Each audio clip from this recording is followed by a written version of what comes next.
Well, some local scientists are hoping to break new ground, figuring out why firefighters have higher cancer and heart disease rates than the general public. Those scientists say it could have more to do with firefighters' sleep patterns constantly being disrupted and less to do with being around toxic smoke. KUSI's John Soderman explains in tonight's special report.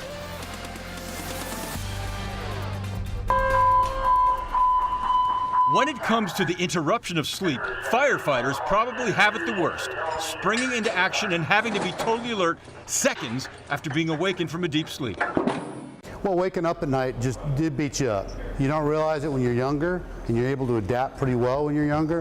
When you're older, it starts to wear on you. The assessment of 31-year veteran San Diego Fire Captain Michael Nuanes, who is just one of many San Diego firefighters being studied by scientists at UCSD and the Salk Institute in La Jolla. The goal? To help firefighters avoid health problems linked with crazy sleep cycles. Because the reality is, despite their great physical shape, firefighters are getting sicker. Many of us are already healthy, but we live healthy lifestyles, but we seem to be coming down with diseases at a higher rate than the normal population. We're realizing we have 30% higher cancer rates than anyone else. We're having more heart attacks than most people. While firefighters are exposed to so much toxic smoke and other hazardous materials, it is the disruption of sleep, the complete chaos inflicted on their circadian or body clock rhythms that could be hurting them the most. But here's the catch. These highly talented scientists at the Salk Institute and UCSD are realizing that it may all come down to diet, that by changing what and when firefighters eat can offset the problems caused by interrupted sleep. So doctor, all told, when this study is completed, what is the headline going to be? So it's not the calories or the type of food that matters. When you eat is as important as what and how much you eat. When you eat. The words of Salk Institute Dr. Sachin Panda, who is heading up a first-of-its-kind, never-been-done-before 3-year study of firefighter health. A total of 150 San Diego firefighters will be closely monitored with the help of a special app to track their sleep, their diet, and their movement on a daily basis. And here's your sleep, here's your food. One of the study's key findings?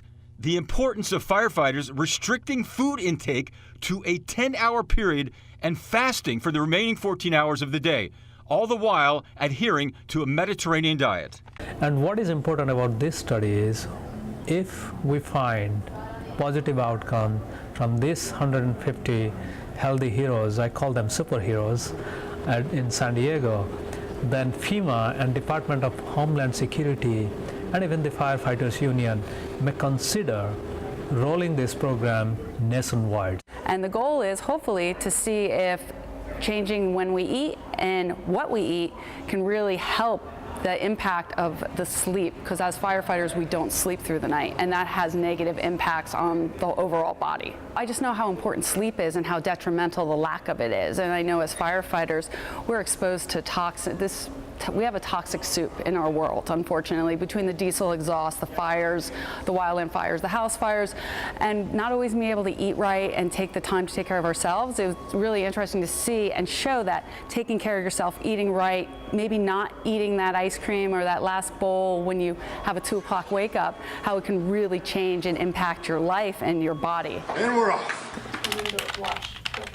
Cardiologist Dr. Pam Taub says it's important to learn how limiting the amount of time food is consumed can improve not just firefighter health, but the health of any shift worker. The statistic is that 45% of on-duty deaths among firefighters are due to cardiovascular causes. And we wanted to come up with strategies to improve the health of firefighters, as they're so important for our society. We actually call our study the HERO study. And what's amazing to me about this strategy is it's not medication. It's actually a simple lifestyle intervention that is not hard to adhere to.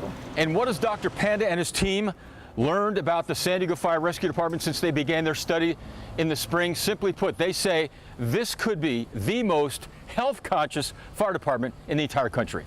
The firefighters are extremely diligent, they're very compliant, they always take instructions very seriously, and they're trying their best.